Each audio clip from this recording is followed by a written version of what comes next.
Students, universal truth के बाद अब मैं आपको बात करती हूँ कि सब्जेक्ट, इसकी जो आइडेंटिफिकेशन होती है वो होती है subject plus verb first SES plus object. आप पूछोगे कि मैम ये SES क्या है, SES कहाँ यूज होता है? तो बेटा S और ES if in subject there is a he, she, it और एनी नेम।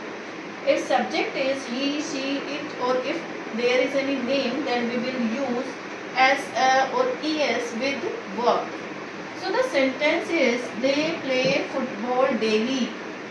अब डेली वर्ड आते ही हमें समझ आता है कि वो रोज खेलते हैं। इट मीन्स उनकी हैबिट है। तो ये क्या है आपका हैबिचुअल फैक्ट, और हैबिचुअल फैक्ट में हम कोई इज एम आर यूज नहीं करते, only the verb first. So they play, subject verb first object, और डेली हमें पता चलता है इससे कि ये हैबिचुअल फैक्ट है, इसलिए हमने यहाँ पर सिंपल प्रेजेंट टेंस का यूज करना है। सेकेंड है water boils at 100 degree Celsius. This is the scientific fact, water 100 degree Celsius पर बॉयल होता है। तो यहाँ पर हमने बॉयल के साथ एस भी लगाया है। क्यों हमने एस यहाँ पर लगाया है? क्योंकि वाटर क्या है आपका इट, और इट के साथ मैंने आपको बताया है कि इट के साथ हम एस और ES लगाते हैं। अब नेक्स्ट बात कर लेते हैं यूनिवर्सल ट्रुथ की।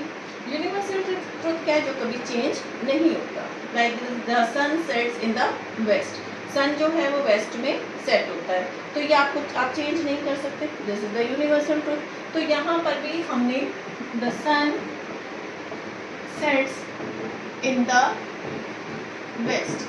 अब सेट्स के साथ भी हमने एस लगाया। क्यों? क्योंकि अगर आप सन को जब प्रोनाउन में चेंज करेंगे तो ये यूज होगा इसमें इट में, और इट के साथ हम एस और ES लगाते हैं। तो ये आपका है सिंपल प्रेजेंट टेंस। आपको अपने सेंटेंसेस को इस तरीके से चेंज करना है और इस तरीके से आपको सेंटेंसेस बनाना है। Okay, thank you.